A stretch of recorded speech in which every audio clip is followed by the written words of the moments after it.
Hi everyone, I am doctor Bhavin Pawari और आज मैं आपको बताने जा रहा हूँ मम्प्स के बारे में, यानी कि गलसुआ के बारे में।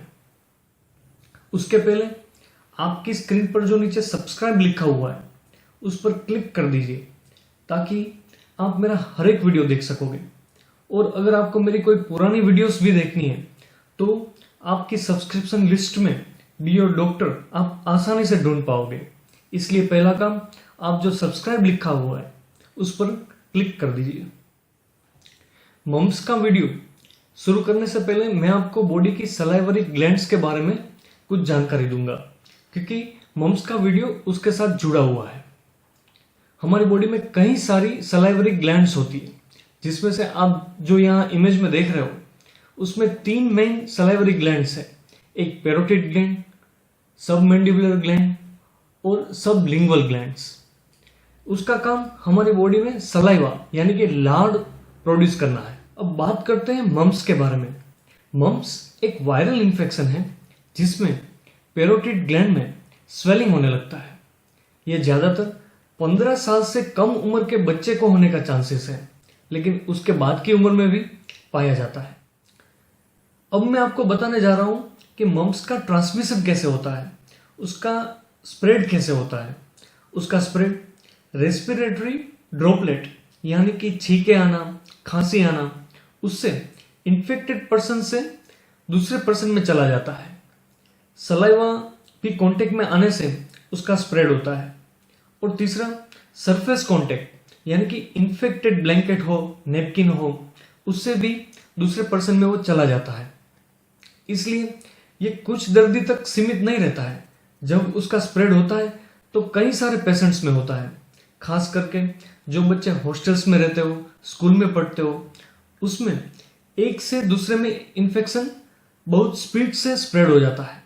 अब मैं आपको बताने जा रहा हूं मम्प्स के सिम्टम्स के बारे में, यानी कि उसके लक्षण के बारे में। उसके लक्षण में तेज बुखार आना, सर दर्द होना, गले में दर्द होना, खाने पीने में जड़वे में दर्द होना, फेस में सूजन आ जाना, ये उसका मम्प्स का सिम्टम्स है।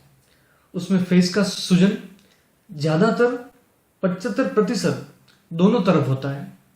या तो दोनों तरफ एक साथ हो जाता है या तो एक के बाद दूसरी बाजू सूजन आ जाता है। उसका सूजन 3 दिन बढ़ता है, फिर 2 दिन इतना ही रहता है, फिर वो घटना शुरू होता है। अब मैं आपको बताने जा रहा हूं मम्प्स की कॉम्प्लिकेशन के बारे में, यानी कि उसमें क्या क्या नुकसान हो सकता है। उसमें मेल में टेस्टिस में इन्फ्लामेशन हो सकता है, जिसको ओर्काइटिस कहते हैं। फीमेल में ओवरी में इन्फ्लामेशन हो सकता है, जिसको उफुराइटिस कहते हैं। बॉडी के स्वादुपिंड में यानी कि पेंक्रियाज में इन्फ्लामेशन हो सकता है, जिसको पेंक्रियाटाइटिस कहते हैं। ब्रेन के मेनिंजिस में इन्फ्लामेशन हो सकता है, जिसको मेनिंजाइटिस कहते हैं। प्रेगनेंसी के शुरुआती 3 महीने में मम्प्स उसमें नुकसान कारक है।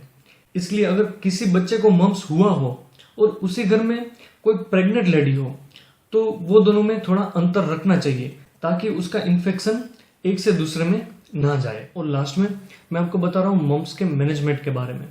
उसमें पेशेंट को ज़्यादा से ज़्यादा लिक्विड लेना चाहिए, उसमें फ्रिक्वेंटली माउथ वॉश करना चाहिए, और डॉक्टर के द्वारा जो मेडिसिन दी जाती है वो कोर्स खत्म करना चाहिए। और ये एक वायरल डिजीज है, इसलिए घर में ये स्प्रेड ना हो, इसके लिए थोड़ी केयर करना चाहिए। Hope you would like my video. इस पर लाइक कर दीजिए। इस पर कोई क्वेरी हो तो कमेंट करिए, इसको शेयर करिए और किसी को काम आएगा। और मेरा ईमेल एड्रेस यहाँ मेंशन है। अगर हेल्थ रिलेटेड कोई भी क्वेरी हो तो उस पर मेल करिए, मैं पूरा ट्राई करूँगा आपको रिप्लाई देने का। और सब्सक्राइब किए बिना न जाइए। Thank you very much.